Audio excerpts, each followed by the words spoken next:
Uh, Ladies and gentlemen, it's another incredible evening, and I welcome you back to the Red Army. With me is my brother Philip Kamunya, and we really had to come back and talk to the people because with the breakdown of the bipartisan talks, we are back to the people. We are back to the streets. Um, Thanks everyone that is joining us. Just before we go on, guys, I just want to put it in there. Please, if you see this, like the video, give us a thumbs up. We really appreciate that. The topic of today is very simple. We are back to the streets after the failure of the bipartisan talks.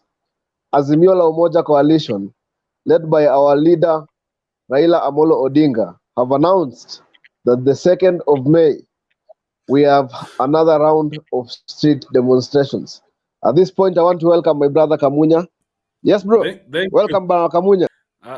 Thank you so much for welcoming me. I would like to take this opportunity to say hi to our viewers, wherever they are following us, and also the guests who are planning to join this conversation.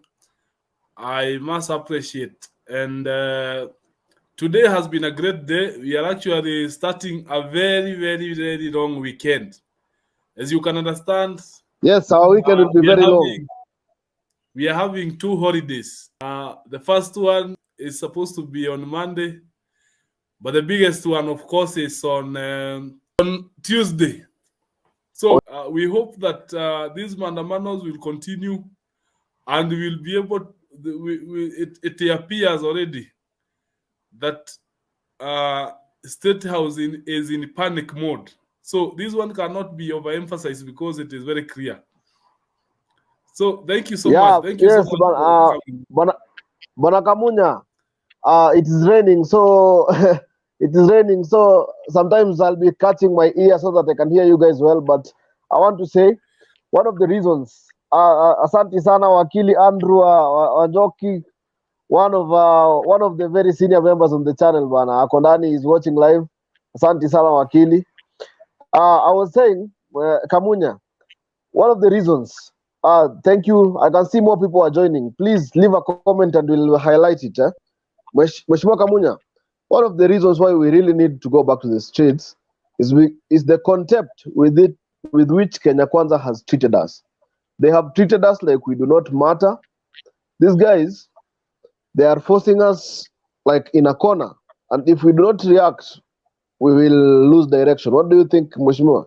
As much as we think that Kenya Kwanza is pushing Azimio to the corner, I think nothing could be further from the truth, because I see some various reasons as to why they are now coming. Actually, it is them who want this mandamana to stop, not today, but yesterday.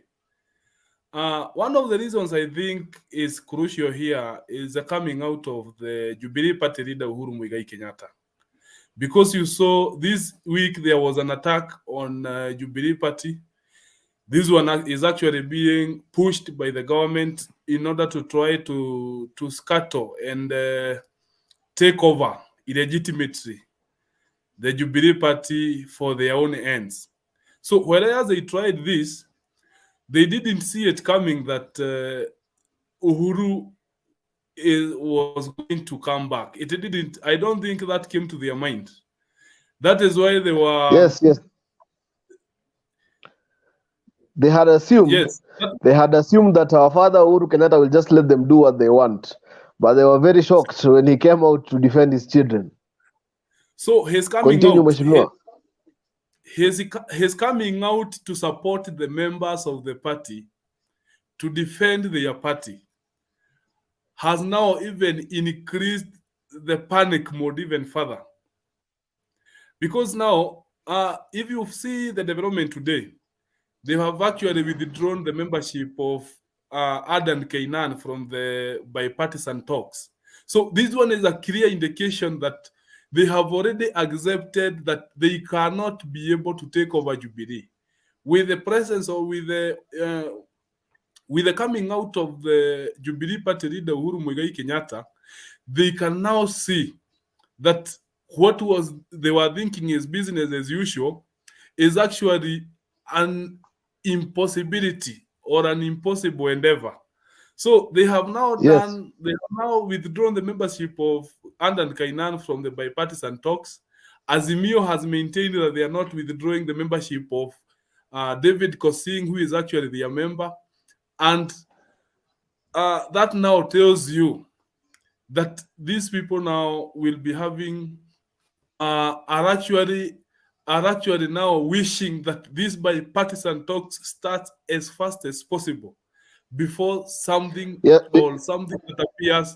something that appears like an image of Maandamano appears anywhere in this country. So that one is one of the reasons I think is actually contributing the contributing factor to what is actually happening today. And so let me just put a word in there. I think the next coming Maandamano will be the biggest Maandamano of them all, because you can see that the Azimio movement is being rejuvenated. The big wigs are coming out. UDA have been trying to get Mheshimiwa Uhuru Kenyatta out. Now he's out, and I'm telling you, they're going to suffer major political damage because, first of all, just Baba alone, they could not handle Baba. Now, Mwangi wa Iria has come out, Joho has come out, our party leader, Mheshimiwa Uhuru Kenyatta, has come out, and he has put his foot down and said, if you are not with us, you definitely are against us. So I think this UDA government has beaten more than it can swallow. And I want to make a small submission, Mkubwa, that this UDA government will not finish 5 years. Whether we continue to push this government like we are or we don't, Kenyan people cannot allow this government to last 5 years. This government is breaking down, and you can see every sector of our country is breaking down. And I think the citizens will come to a point where we say enough is enough and we want our country back. I can see more people are... So I can see Pumwani 001 is joining us already. So I can see Pumwani 001 but I'm not able to see. I'm not able to see the footage. Maybe she is having a problem with the camera, but if she can hear us, maybe you can give her a chance to say hi. Hi. Habari, karibu sana. Can you hear me? Yes, we can hear you. We can hear you well. We can hear you well. Yeah, hi guys. Hope you're all well. You're good. Yes, continue. We are hearing what you are saying, but we cannot see you. But we are hearing what you are saying. Okay. Okay. What am I supposed to say? Hi, and I'm just joining you. So yeah. Let me just listen to the conversation. Maybe I can catch up.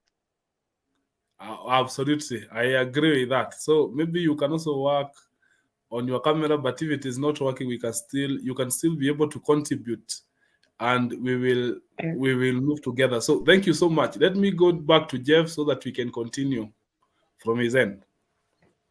Sawa. Mheshimiwa, I think asante sana Pumwani 001. We really appreciate new people coming on. It shows that we are growing as a platform, and we would like really more people to come on, and we'll do even better content for you guys. Just to come back, kurudi kwa mada yetu, mada ya maandamano na mada ya Mheshimiwa Uhuru Kenyatta kujitokeza kusapoti wanachama wa Jubilee. Kwanza nashukuru sana Azimio kwa kurudi kwa maandamano officially, kwa sababu we are not just fighting for our rights as a political movement. We are fighting for the soul of our country. if you check very critically, most institutions in our country are failing today. Devolution is failing, and if we do not come out as Kenyans to defend ourselves, then our country will be too weak to defend us in future. So kwanza nirudishe kongole na shukrani kubwa to the leadership of the Azimio coalition, because as much as these are political rights we are fighting for, electoral justice, we are also fighting for the soul of our nation, to ensure that in future institutions respect the citizens. Because you can see what the police are doing right now. The other day when we were defending our party headquarters, the people that came to steal our party headquarters were flanked by police. And these police were allowing some youth to throw stones to others, but not allowing the others to return stones. So you can see that the institutions of our country are disintegrating, and it's high time that we need to fight for our country. Asante sana Mheshimiwa Kamunya for giving me a chance to contribute. Over to you. So, thank you so much. So now, thank you so much for your contribution. Going back to the Maandamano thing and what I think is happening in State House, I think that the leader of this Kenya Kwanza government is in fear of this Maandamano. Because you see the way these Maandamanos were going or were happening the last time around, they were actually barricading State House. If you could, State House is in Kilimani, and I am a navigator of all those routes, and I can tell you, all roads that were leading to State House from all directions were barricaded by police using roadblocks and heavy contingent of police from all directions. So when these Maandamanos are now coming back, we're seeing a situation where William Ruto may be thinking, or may not be sure of what may happen, especially considering what has happened to other countries. You see what happened the other day in Sudan. This one is also something that happened somewhere in Sri Lanka. So it is not something that is entirely new. This is something that can happen even in Kenya. And I think that the current leader of the current regime is actually in panic mode because he may not be sure of what these Maandamanos will bring. So he must act fast to make sure that these Maandamanos are avoided as much as possible. I also think that yes. Continue, Mheshimiwa. Maybe I can put in a word after you finish. Thank you. So another thing I also think is coming in handy is that as Kenyans, we can witness an absolute collapse of this economy. We are seeing the cost of living rising every day. Cost of electricity is rising every day. Right now, they are talking about cutting 3% from people's salaries so that they can put it to development. We are seeing that they are not able to pay county governments. They have not been able to remit county government funds for the last 5 months from December. And we are actually going into the 6th month. So this economy, you do not have to be a rocket scientist to understand that this economy has actually failed.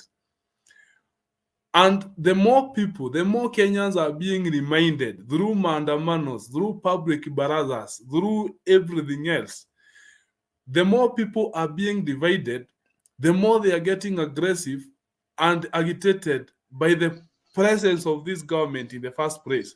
So this one is coming out very clearly, and you can see that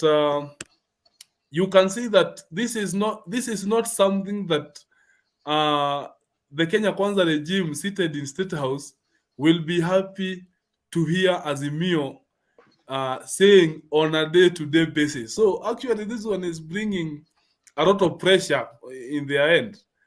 and I don't think that they may be needing these mandamanos for so long. And you can see this government is, the president is under not the president, the purported president, or William Ruto, is under a lot of pressure, because yesterday, just before Baba had landed, he was speaking somewhere, I think in Narok, and he was very tough, akasema ati watajua hawajui.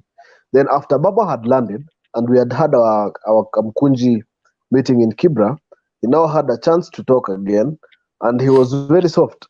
So you see now, he is realizing, maybe some agencies of government told him, you know what, it is not possible that you can talk to Kenyans like that, because you are fueling the mandamanos, and I can promise Mheshimiwa Ruto that the mandamanos on Tuesday, we are very ready, we have recharged our batteries, and we are going to access the CBD, because if we do not start right now to fight for our rights and to fight for the institutions of our country, to reclaim the institutions of our country, these institutions will be too weak to fight for us. So I really, really agree with you. I can see a lot of pressure. He's under a lot of pressure to agree to these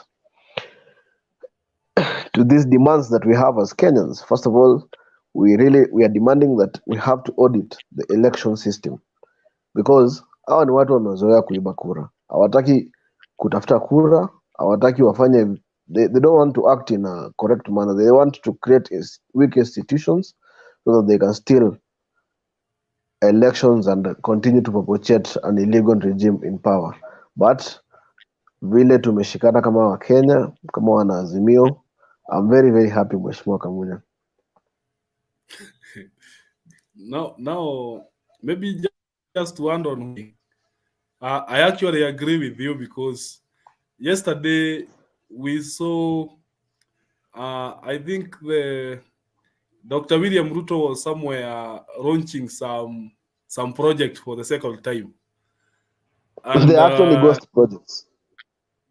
Yeah, actually they are fishing those projects. I saw a communique to all ministries demanding that any project that may have taken place, that is ongoing, that has been completed, including those projects that were done by the previous regime, they were asking actually for that data, so that now they can be able to see the most strategic, depending on the place they want to go to issue some kind of a messaging. So we saw Daktari talking very tough yesterday, but it is actually it is not believable that the same Daktari that was talking yesterday is the same one who must have commanded the removal of Aden Kainan from the bipartisan committee. So that one now tells you yes. So this now tells you that they may be talking tough. You also need to canvass or to watch the deputy very closely. When the other mandamanos were about to start, or when they were continuing, yes, we saw Rigathi Gachagua talking tough. He was actually threatening even to finish some people. But now he may have seen that now that one is not as easy as it was being said. So right now they have actually very little to say. And apart from maybe what we heard from the Daktari yesterday, we have not heard much even from the usual noise makers who normally make a lot of noise when these mandamanos are about to happen. I actually wanted to bring that point up, because I have noticed the silence of a few characters. I have noticed that a few characters are very careful with what they say these days. I think also the matter of the small matter of the court. Actually, I would want to correct you. It is not these days. It is since the announcement of the return of Mandamano, because before the return of Mandamano, before the announcement, they thought they had already won the battle, so they didn't have it in their mind that this Mandamano may actually come back in a big way. But when we saw our party leader, Azimio party leader, His Excellency Raila Amolo Odinga, he went Ambo. actually, he had an international trip to Dubai, and we are getting that he actually was able to get a lot of support from those people in terms of maybe the what I would call even emotional support, because some of these countries are wondering even what is happening in Kenya. This is something they have not seen before. They are talking to their people. You know, they are serious investors who are coming from these countries, and they are experiencing some of these things for the very first time after a very long period of time. So it is actually coming out that the state house is in panic. They do not know what to do. The problems that have been developed in Kenya, they do not have solutions to these problems. You can even see, for example, they are not getting as much revenues as they would wish. They are dwindling fortunes in KRA. The return of Mandamano now even actually is like the last nail on the coffin, because now if we say that Mandamanos are going to be happening, for example, 2 days in a week, it means they are going to be revenue shortages for 2 days. So in 5 days, in a 5 day working 5 working days period, they are going to lose a lot of money. And these are the same people who are not able to pay salaries. They are the same people who are not able to send money to counties. They badly need this amount or these revenues. But it is coming out very clearly that the Mandamano, the return of Mandamano, is actually, I see it as a panacea of all the problems that we are having. And I also appreciate the fact that these people have actually realized that Mandamanos are actually bad for them, and they must listen to what the Kenyans are saying. So back to Yes, you. Mheshimiwa, I think that is a very, very elaborate expression